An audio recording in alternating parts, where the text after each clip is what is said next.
the entire money-structured and materialistic-oriented society is a false society. Our society will go down in history as the lowest development in man. We have the brains, the know-how, the technology, and the feasibility to build an entirely new civilization.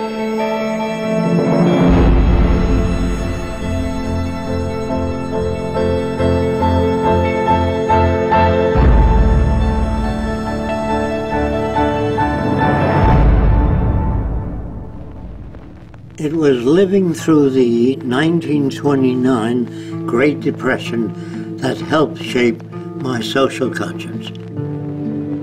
During this time, I realized the earth was still the same place. Manufacturing plants were still intact, and resources were still there, but people didn't have the money to buy the products. I felt the rules of the game we play by were obsolete and insufficient. Misery, suffering, and war provided the incentive for my life's work. I was also motivated by the seeming incompetence of governments, the academic world, and the lack of solutions offered by scientists. I realized instead of working with individuals, a more effective method would be to redesign the culture. This began a lifelong quest to finding solutions to the many problems that we have today.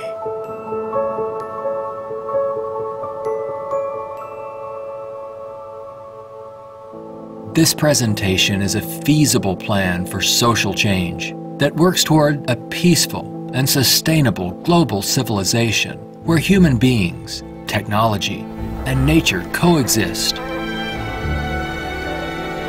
It outlines an alternative to strive for, where human rights are not only paper proclamations, but a way of life.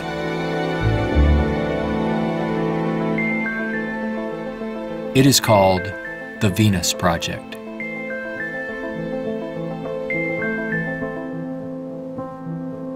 Its founder, Jacques Fresco, calls for a straightforward redesign of the culture in which war, poverty, hunger, debt, and unnecessary human suffering are viewed not only as avoidable, but totally unacceptable.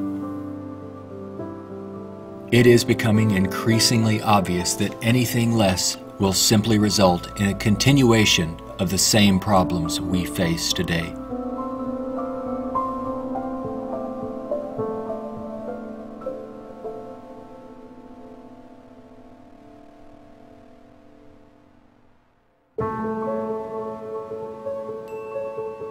The Venus Project's Research Center, constructed by Fresco and Roxanne Meadows, is located in Venus, Florida. It addresses many of the root causes of our difficulties. But what are the real origins of our problems?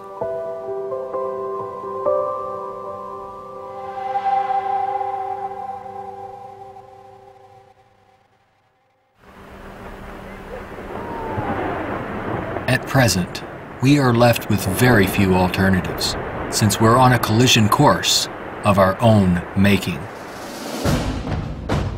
Answers from yesterday are no longer relevant. Considering the damage already done to the environment, we are rapidly approaching a point of no return, where nature will dictate the course. Either we continue as we have, with outmoded social customs and habits of thought, thereby threatening our future, or we apply a more appropriate set of values, relevant to a sustainable society, with more opportunity and freedoms. Americans have been conditioned in their kind of society to get a different kind of car next year, to buy a new television set or a tape recorder. We are radical as hell, but our political and social institutions have not changed. And this is where we are stagnating, because we always equate any new idea with communism or regimentation, because we've been brought up to fear that which is new. None of the world's economic systems, socialism, communism, fascism, or the free enterprise system have eliminated the problems of elitism, nationalism, racism, and most of all, scarcity. These are all based primarily on economic disparity. When money is used to regulate and distribute resources for profit, and people and nations are out for themselves, they will seek advantage at any cost. They do this by maintaining a competitive edge, or through military intervention. War represents the supreme failure of nations to resolve their differences. From a strictly pragmatic standpoint, it is the most inefficient waste of lives and resources ever conceived. Most wars are for the control of resources and maintaining your position of differential advantage. They're not based on the dignity of man. They're not based on elevating human beings. It might elevate the human beings in the country that's the victor. It might do that. But as far as the rest of the world goes, the price is enormous. This crude and violent attempt to resolve international differences takes on even more ominous overtones with the advent of computerized nuclear delivery systems and deadly biological and chemical weapons.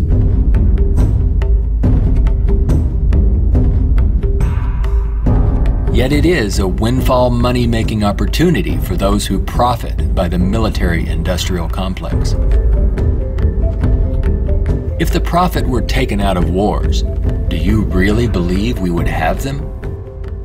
If they draft you into the army to serve this country, you put up your life for this country, they should draft all the war industries. Every cannon maker, machine gun maker, automobiles, jeeps, warships, all drafted, so that on the same basis of pay as the army. Then it's real. But if you make millions selling warships, machine guns to the army, then it's corrupt. I would, if I had my way, if we had millions of men in the army, I'd send them to school to become problem solvers, how to get along with other nations. That's what we have to do, not kill. When soldiers are just killing machines, they're trained to kill. I would train them to be able to go to Mexico and bridge the difference, and go to the Arab world, see if they can bridge the difference. So bring them all together, all the nations. War is not the only form of violence imposed upon people. There is also hunger, poverty, homelessness, and unemployment. The acceptance of these conditions as expressive of human nature is a myth used to keep things as they are.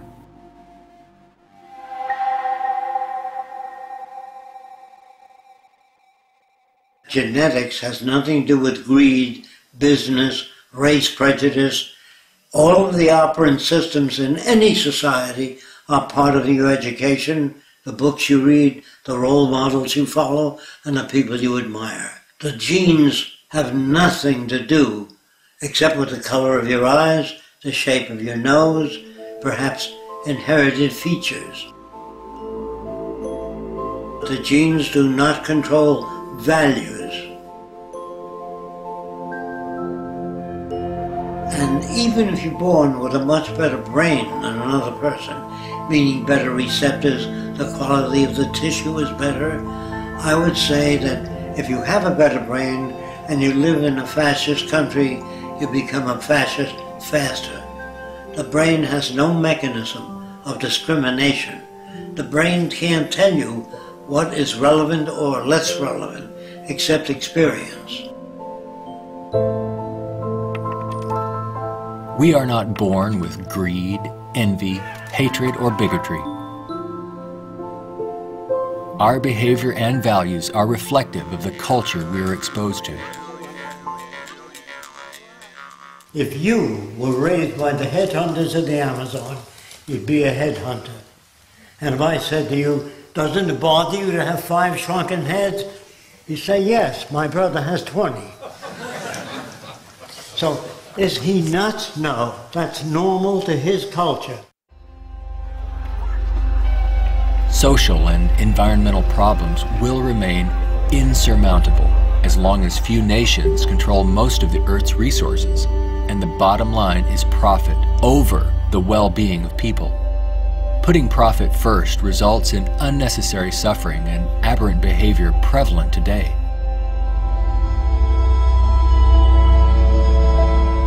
Many people feel that we need the rule of law to eliminate our problems. We have many laws, thousands upon thousands of them, but they are constantly being broken. Paper proclamations and treaties do not alter the facts of scarcity, deprivation, and insecurity. You can predict the shape of the future and the values if you know the trends of events in the ocean pollution, the scarcity of arable land. If you watch that degrading system grow, I can predict the riots and killing and assassination. In other words, human behavior is really generated by the surrounding environment. If there's a scarcity, say, of water, it is prized, and its price is high. Let's discuss scarcity as a system. Suppose it rained gold for about 3 days, gold dust. People would go out and shovel it in, fill the cellars, the attic, every drawer in that. They throw out their clothing. If the rain kept up for a year, so the gold was all over the place, people would sweep it out of the house, take their rings off, throw them away, and so human behavior undergoes change to that condition. There's only a policeman in front of something that people have need for and don't have access to. So you put a guard there. But if lemon trees or orange trees and apple trees grew all over the place, you couldn't sell it. If you landed on an island that was so abundant with resources, you had 10 people, there were 1,000 fish for every person if you wanted it. There were 10 times the amount of breadfruit and bananas, money would not come into existence. Private property would not come into existence. If the island was big enough, there was 10 people, there were 8,000 acres. No one would give a damn about staking out this particular area. There are patterns of behavior that promote survival. There are social conditions that change our values and outlook. No one can write a constitution of required behavior without consulting the environment. So we'd better take care of the environment, we'd better take care of one another, and we'd better educate people to the highest possible levels of our ability in order to have a society. Even a peace treaty cannot prevent another war if the underlying causes are not dealt with. Maybe what is needed are ethical people in government who will work towards everyone's well-being. But even if the most ethical people were elected to high positions and we ran out of resources, there would still be lying, cheating, stealing, and corruption. It's not ethical people that are needed, but rather a way of intelligently managing the Earth's resources for everyone's well-being.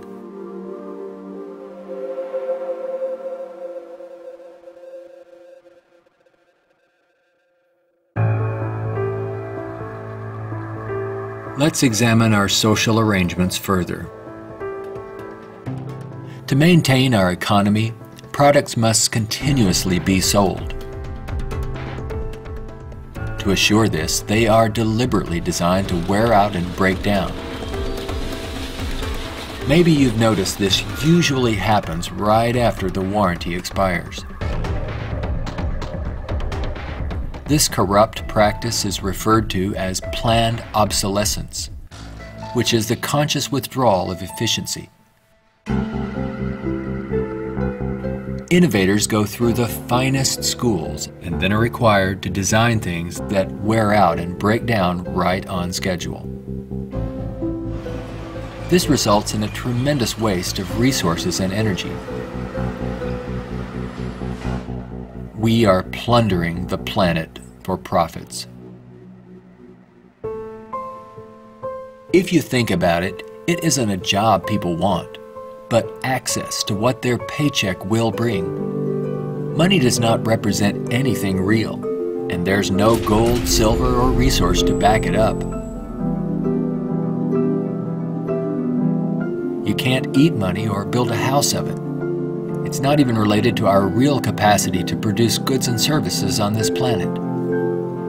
The monetary system has been handed down from centuries ago, and we continue to use it without questions.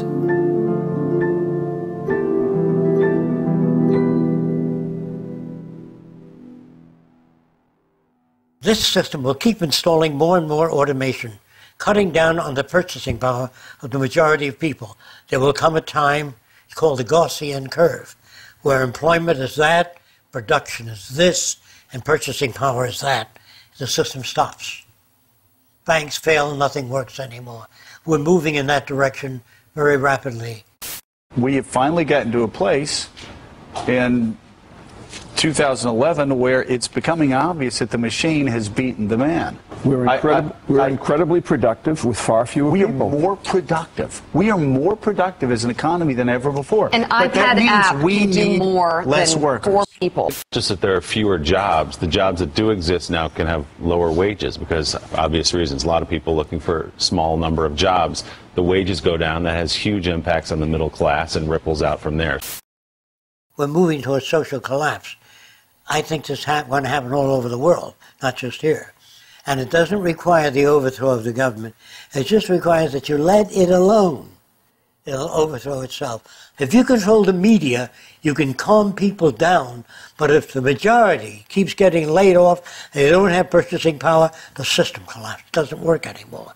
They invade. It's already happening. This country is already insoluble. They're going to have difficulty with national security, paying pension people. They've spent far beyond what they already have. Now, all they can do now is create debt, borrow more and more money from banks. We also want to show you a rather grim sign of our times. It's not far from here in Midtown Manhattan. The national debt has grown too large for the national debt clock. It went up back in 1989 when the nation's debt was less than $3 trillion.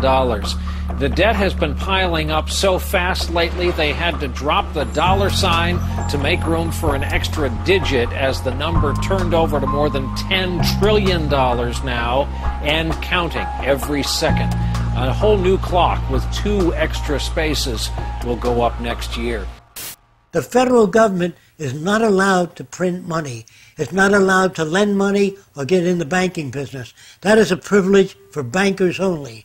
So what the government has to do if they want to build an air force, say, of 2,000 planes a month, they have to borrow money from a private lending institution, sign the dotted line, and if the war is lost or failed, the burden falls on the public to pay off that debt.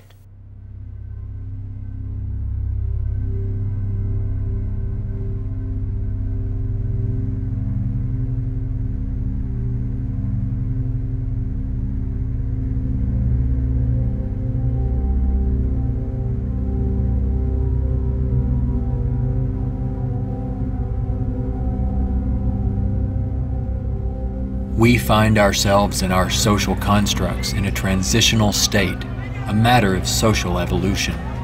If we want to make it through these turbulent times, we must be able to adapt to change. All things change, including our social systems. Albert Einstein stated, "We cannot solve problems by using the same kind of thinking we used when we created them." Earth is still abundant with resources. Our practice of rationing resources through monetary control is no longer relevant and is actually counterproductive to our very survival. Today, we have highly advanced technologies, but our social and economic system has not kept up with our technological capabilities, which could otherwise easily create a world of abundance for all, free of servitude and debt. How can this be possible? There is not enough money to feed or house all people on this planet, let alone accomplish these more ambitious ends. But Earth has more than enough resources to meet the needs of all people, but only if managed intelligently.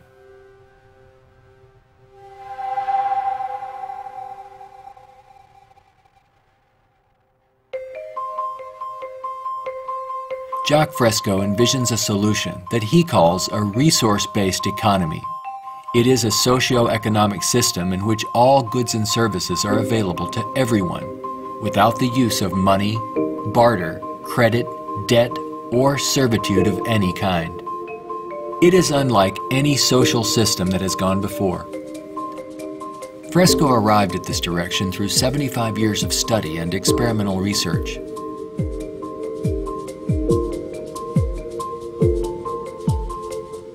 A resource-based economy operates on the basis of available resources and makes those resources available to every human being on earth, free of charge, without a price tag. So we have today more than enough resources to build a far more advanced society. I'm not talking about limited handouts so that people just get by. I'm talking about a very advanced civilization. We have the resources, we have the technology, all we have to do is apply it. One of the main aspects of the Venus Project is to eliminate scarcity. This is where the technology comes into play. Because if we set up a resource-based economy and some things are scarce, it won't work. If you set up a resource-based economy in a society that has no resources, it won't work. So today with our technology, we can make things available. We can eliminate scarcity. We can create an abundance. As long as we can create that abundance, that will eliminate greed and selfishness and a lot of crime and a lot of aberrant behavior. A social system can be designed so that all can live fully and constructively if the powers of science and technology are directed toward human and environmental concern and overcoming the artificial scarcities of our debt-based monetary systems.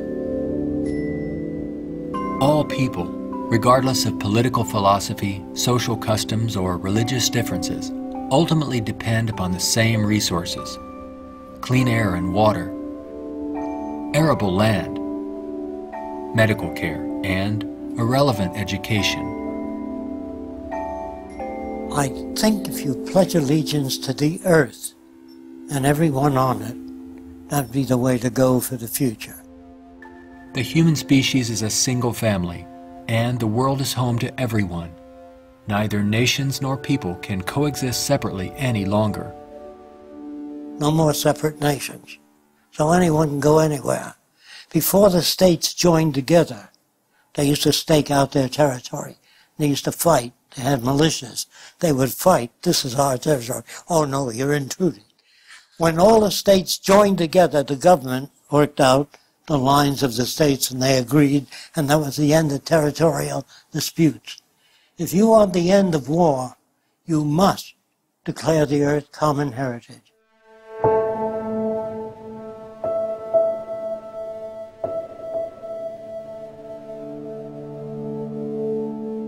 This has nothing to do with those who want to form an elite world order with themselves and large corporations in control and the rest of the world subservient to them.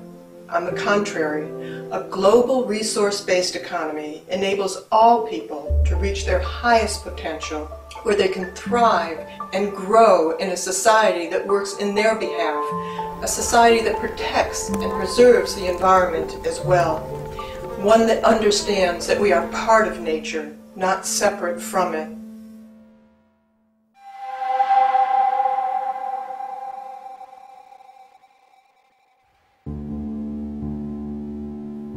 Some question what would happen to incentive if needs were met without our having to work to attain them. The question assumes humans have no desires beyond basic needs.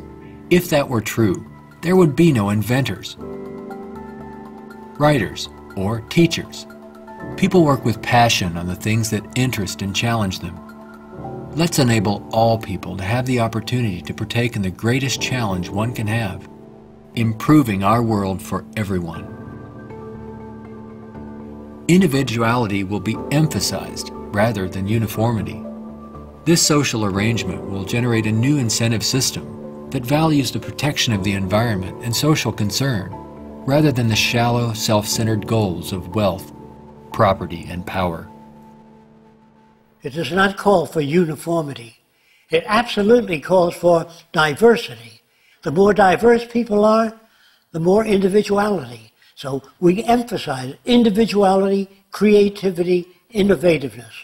This is the essentials of the design. It is not a group of scientists telling people what to do, how to live, where to go, what to follow. Motivation and incentive exist when people have meaningful tasks.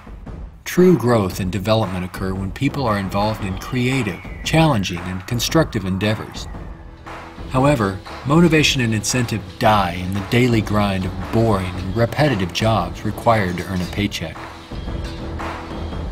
If you hand out things to people, if you fed them and clothed them and housed them free, they're not going to work in the morning because they don't need it. They got their housing, clothing, motion pictures, and entertainment. Well, why go to work? Work is painful, it's monotonous, it's boring. In the future, if people have access to all their needs, but they don't have any challenges, this is where it goes to pot. So people constantly are challenged by new things. In our schools, we challenge them with many things that are not solved and many unresolved problems. If you're well-fed and well-clothed, that doesn't stop your brain from working. That would mean that every millionaire does nothing and is turned off because he got all the means. That's not true. There are many millionaires that work 18 hours a day and don't have enough time. It has to do with your background and your education. The more you know about oceanography, astronomy, and all that, the more interest, the more alive you are. And if you're just given food, clothing, and shelter, now you can go to work. You don't have to worry about making a living, which your incentive would be boosted considerably. So I call that a new and innovative incentive system. It's not monetary oriented, it's problem solving oriented. And you get your kicks out of seeing the world become a better place.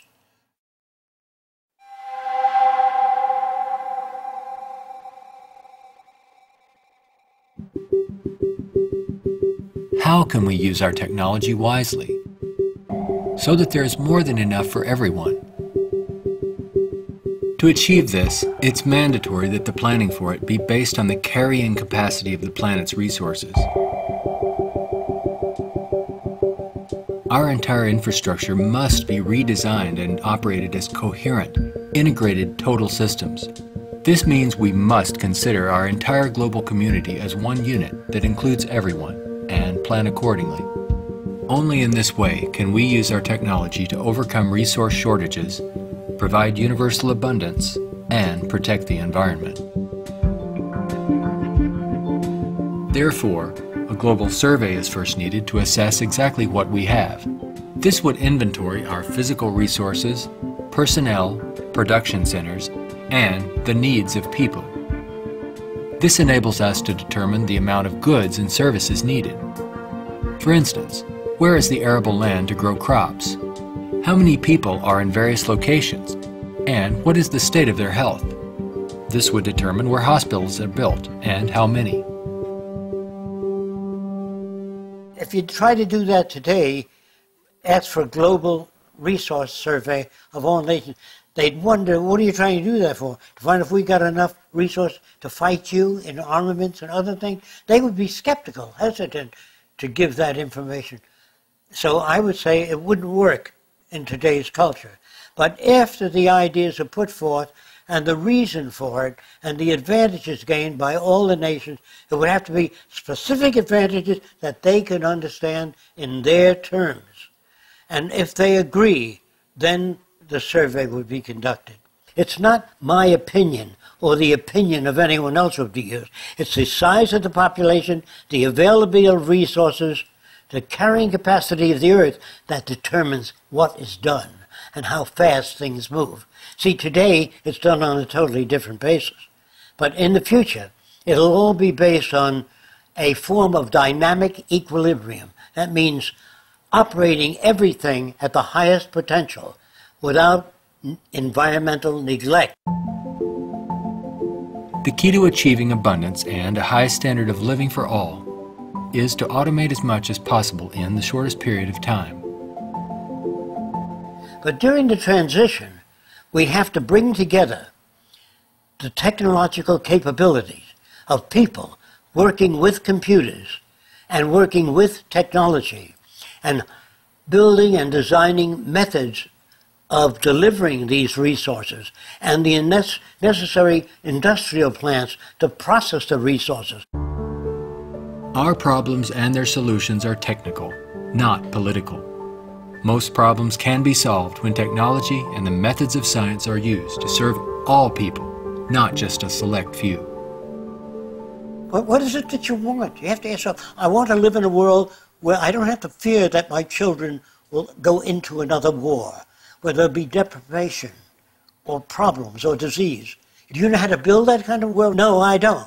Well, how do you go about it? You call upon the various divisions of science, bring them together, and say, these are the problems we'd like to solve. A scientific government doesn't mean that scientists rule or control people. It means they have better means for building transportation systems, better means for cleaning the air. They have the best means for restoring the ocean that we know of to this day. Computers can serve the needs of everyone when CyberNation is ultimately integrated into all aspects of this new and dynamic culture. One can think of this as an electronic nervous system, extending into all areas of the social complex. Their function would be to coordinate a balance between production and distribution, assuring there are no shortages or overruns. In this highly technical society, decisions are based on direct environmental, human, and industrial feedback. You can think of this as electrical sensors throughout the entire environment, from cities, factories, warehouses, distribution centers, transportation networks, all over the globe, gathering data for more appropriate decisions.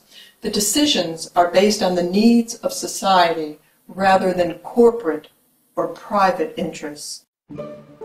It is not automated technology or machines we should be wary of, but the abuse and misuse of technology by selfish interests. Remember, it is people who decide what ends the machines will serve.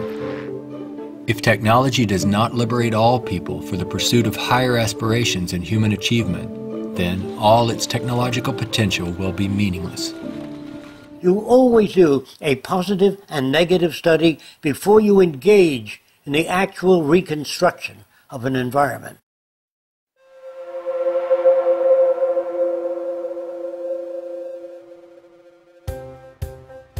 It's all just talk unless there is a technical plan to organize and use resources to accomplish abundance. What follows are some of the many approaches the Venus Project provides for the entire social spectrum.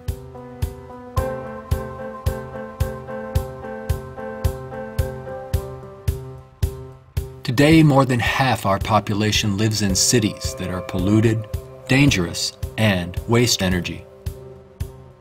What we have to do is design a city as a living system, as an organism, as a university, that all of the cities of the future will be university cities that grow, that continue to exchange ideas. The city will have a built-in transportation system, so there are no accidents and no unthought out areas of technology. Medicine, botany, agriculture, the total system. One planning system. It is actually better to build newer cities from the ground up than to restore and maintain old ones. Fresco uses a systems approach to designing new cities. They're desirable and pleasant places to live. The notion that intelligent overall planning implies mass uniformity is absurd. Cities would be uniform only to the degree that they would require far less materials, save time and energy, and be flexible enough to allow for innovative changes while preserving the local ecology. If we design our cities to meet human needs, you don't have most of the problems that are prevalent today.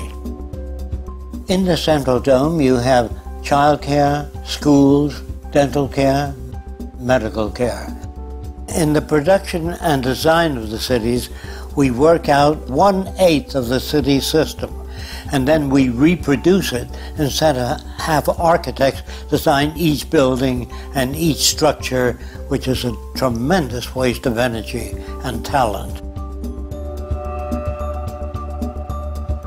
When working on solving the housing problem for all the world's people, construction techniques would be vastly different from those employed today. Extruded and self-erecting structures could revolutionize and speed up construction processes. These lightweight, durable apartments could be produced as continuous extrusions and then separated and positioned in place by the mega machines. The outer shells of these efficient structures serve as photovoltaic generators and heat concentrators.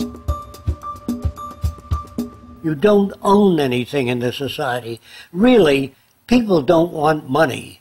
They want access to things when they want it. And people in a society of abundance, having access to things, will really no longer begin to store and accumulate things. We recycle it, update it, make it better. Take the same materials of an old car, weighs just as much as a new car, so there are no old cars.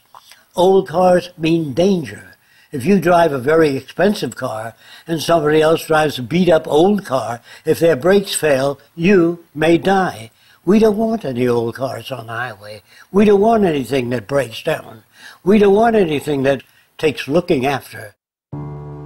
In a resource-based economy, people may access whatever products they need without the burden of having to purchase, maintain, or insure their possessions. In this way, there is much more to go around for everyone, and products are always available when needed. Anything people may need is available in these outside access domes.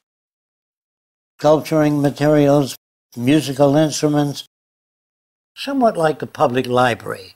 They can go down and access a camera or a bicycle or a wristwatch. Anything that they need is available without a price tag. That would mean we must achieve a level of production that's so high that scarcity no longer exists. That will prevent almost all crime. So there's no way of segmenting or making this system just or equitable.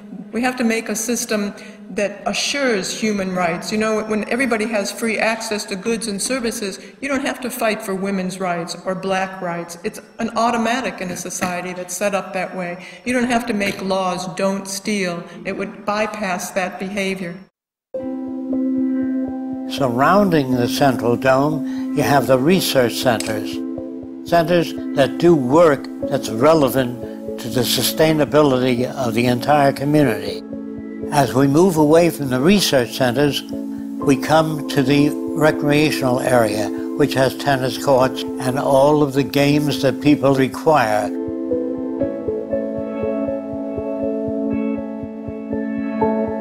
As we move away from that, we come to the residential district. There are streams, waterfalls, lakes throughout the area.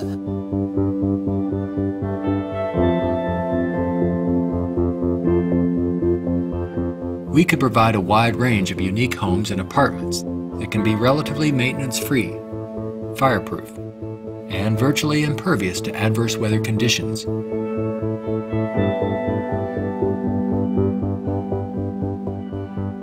As we move to the next sector, we come to apartments. The reason some people want to live in apartments is because you have drama groups, you have gymnasiums, medical care, dental care, everything is built in to the central towers. I feel that in the future, people will move away from individual houses and live in larger complexes. As we move outward, we come to the indoor agriculture or hydroponic farms. Then there's also outdoor agriculture.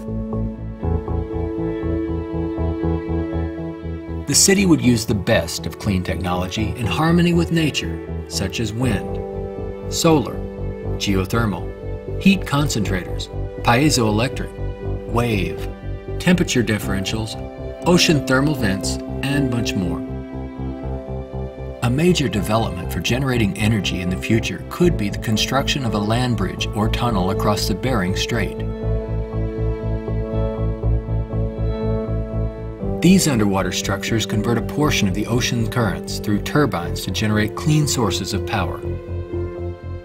By using these sources of energy, we could power the Earth on clean energy and enable all people to enjoy a very high standard of living for thousands of years to come.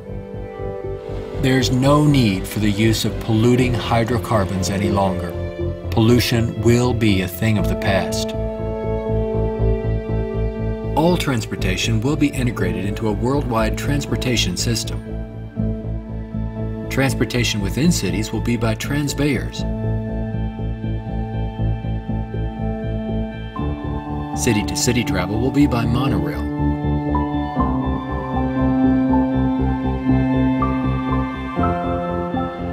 Maglev trains are utilized for long-distance travel. To enhance efficiency, this high-speed maglev train is equipped with removable sections, which can be disengaged while the train is in motion. Aircraft will display a wide range of configurations. These VTOL aircraft, or vertical takeoff and landing, are used to transport passengers and freight. The priority is safety rather than saving money or dealing with the lowest bidder. This modular freighter consists of detachable sections that can be rapidly loaded or unloaded. The number of sections varies depending on the amount of freight to be delivered. When all the sections are connected, they can be propelled as a single unit. Ships can be floating manufacturing plants that produce products while en route to their destinations.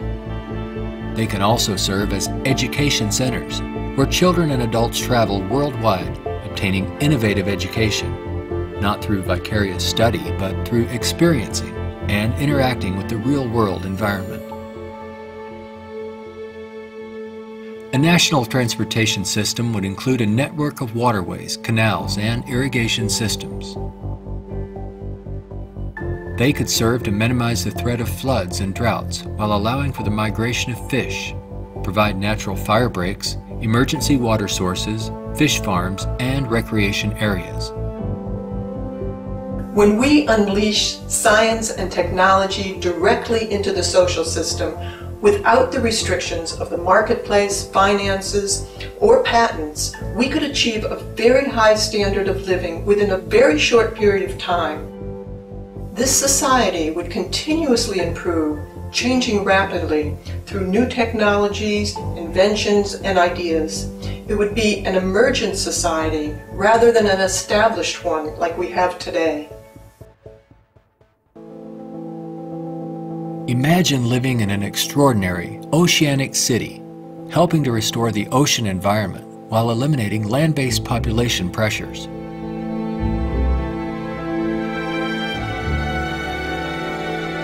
These cities in the sea may serve as universities and research centers where students study marine sciences. They could be used for ocean farming, mariculture, and mining, while maintaining a dynamic balance in the oceanographic environment.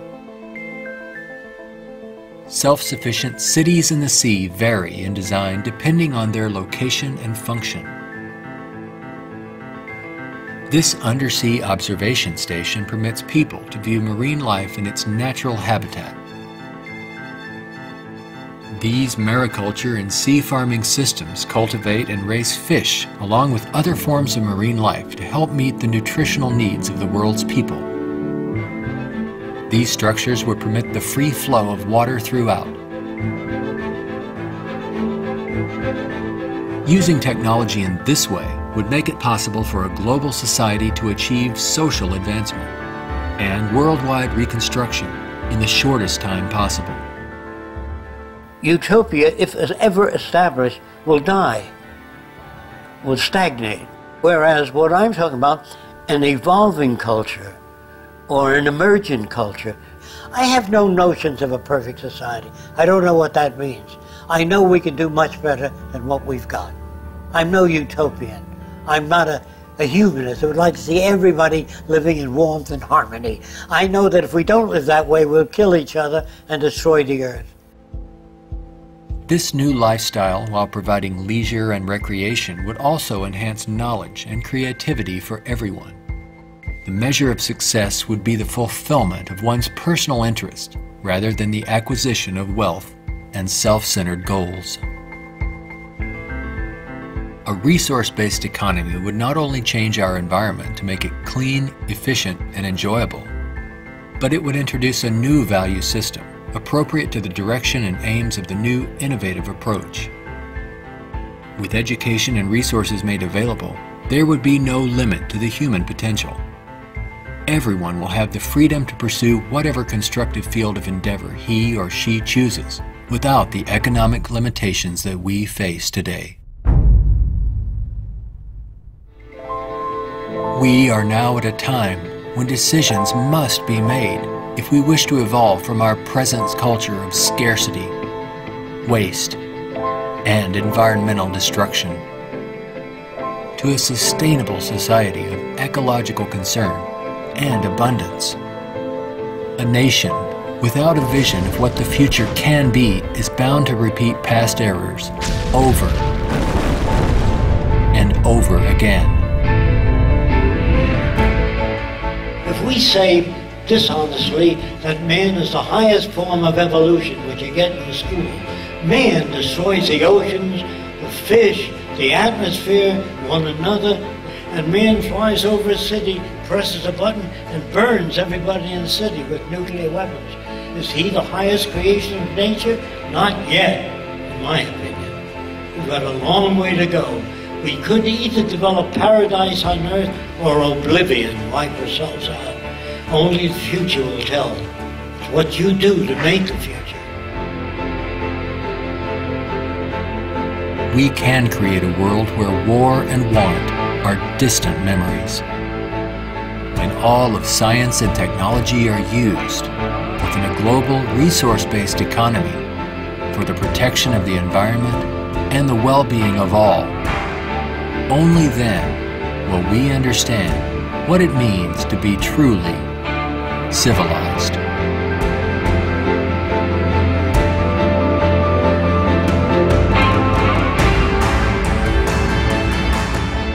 Be a part of the growing community of people working toward making the aims of the Venus Project a reality. Join us in our efforts to bring this vision of a positive future to a wider audience through the goal of a major motion picture. All of these things can be built with what we know today. It would take 10 years to change the surface of the earth, to rebuild the world into a second Garden of Eden. The choice lies with you. The stupidity of a nuclear arms race, the development of weapons, trying to solve your problems politically by electing this political party or that political party, that all politics is immersed in corruption. Let me say it again. Communism, socialism, fascism, the Democrats, the liberals, there are no Negro problems or Polish problems or Jewish problems or Greek problems or women's problems. They're human problems.